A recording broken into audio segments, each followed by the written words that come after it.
Dear students, सीएमपीसी YouTube channel पर आपका स्वागत, अभिनंदन। साथियों, आज आपके सामने जो मैं क्वेश्चन लेकर के आया हूं, ये 2D का क्वेश्चन है और ये आरपीएससी 2022 के अंदर सेकंड ग्रेड के अंदर पूछा है। आप क्वेश्चन को देख लीजिए, क्वेश्चन आपके सामने दे रखा है। आप इस क्वेश्चन से भली भांति परिचित होंगे अगर आपने पेपर दिया है तो, या पेपर देखा है तो। ऑप्शन भी आपके सामने दे रखे हैं। अब यहाँ इसने दिया क्या है, इसने 4 बिंदु दे दिए ए बी सी डी और चारों के कोऑर्डिनेट दे रखे हैं और एक कोऑर्डिनेट ऐसा है लास्ट वाला जिसमें इसने एक्स के फॉर्म में दे रखा, आपको एक्स की वैल्यू निकालनी है। इसने दिया क्या है, इससे 2 ट्राइंगल बन रहे। एक ट्राइंगल तो बन रहा है ट्राइंगल डीबीसी, दूसरा ट्राइंगल बन रहा है एबीसी। इन दोनों के जो क्षेत्रफल है उनका रेशियो दे रखा है हाफ। ठीक है, अब ये कह रहा है कि आपको x की वैल्यू फाइंड करनी है।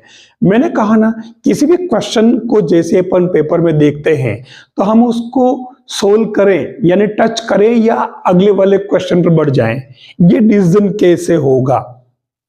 सबसे खास बात ये, हम किसी क्वेश्चन को देखते ही एक माइंड में अगर क्लिक हो गया कि इसका प्रोसेस ये है तो हमें उसको करना चाहिए। और अगर भले उसमें देर लग रही है लेकिन हम कहते हैं ना, देर आए दुरुस्त आए।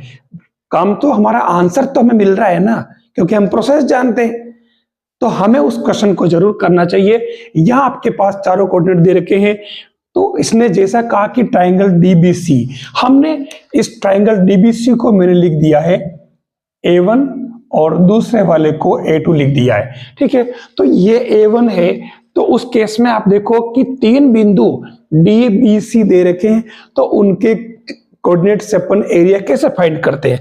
आपको अगर पता हो तो उसके लिए हमारे पास जो फॉर्मूला होता है x1 x2 x3 y1 y2 y3 1 1 1, ये आपके डिटरमिनेंट हम निकालते हैं, तो इससे अपने को उस ट्राइंगल का एरिया मिल जाता है।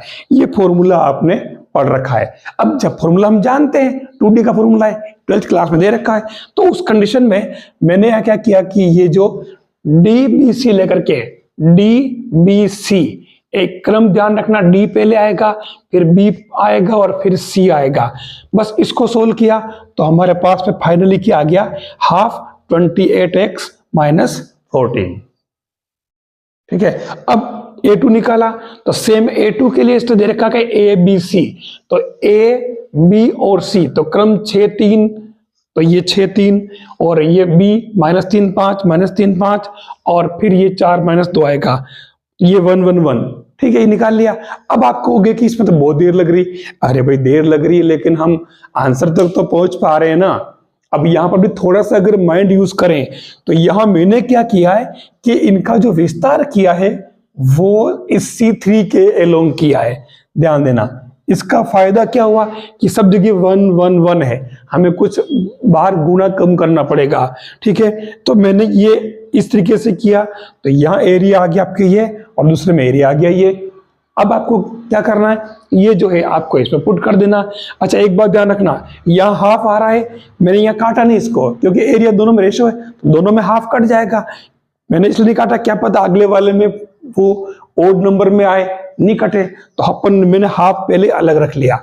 अब मैं यहाँ क्या करता हूँ, दोनों ये अपन ये करूं तो हाफ से हाफ तो कट जाएगा, ये वाला, और बचा क्या 28x - 14 अपॉन, और नीचे आ रहा है 49, ये 1/2।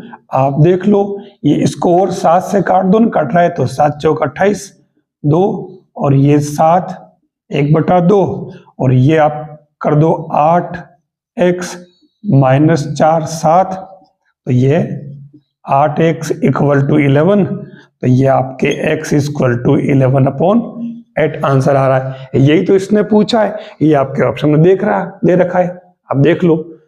अब मतलब ध्यान रखना है कि प्रोसेस हमें आता है तो देर भले ही लगती, क्योंकि कोई भी करेगा तो ये इतना टाइम वो वैसे भी लगाएगा। वैसे हम रिवर्स x की वैल्यू पुट करके ऑप्शन में से आंसर देख करके उनमें से, लेकिन उसमें भी देर लग जाएगी क्योंकि 4 ऑप्शन है और फिर वो बटे बटे में आ रहा है। अगर पूर्णांक में होता तो हम रख करके देख लेते कि इनका एरिया का जो रेशो है वो हाफ है या नहीं, लेकिन वो x की वैल्यू बटे बटे में आ रही है, आपको कैलकुलेशन में देर लग जाएगी और गलती की संभावना रहती है। तो इसलिए आप देख लो कितना इजी क्वेश्चन है, हम अगर थोड़ा सा ध्यान रखते तो ये क्वेश्चन हमारा सही हो जाता। अब आप इस वीडियो को अगर आपने देखा है तो आप कमेंट करके ये जरूर बताएं कि इस क्वेश्चन को किस किसने अटेम्प्ट किया है लेकिन रॉन्ग हो गया, किस किसने अटेम्प्ट किया है और सही किया है, और किस किसने उसको देखा तक नहीं, दूर से ही हाथ जोड़ दिए और आगे बढ़ गए।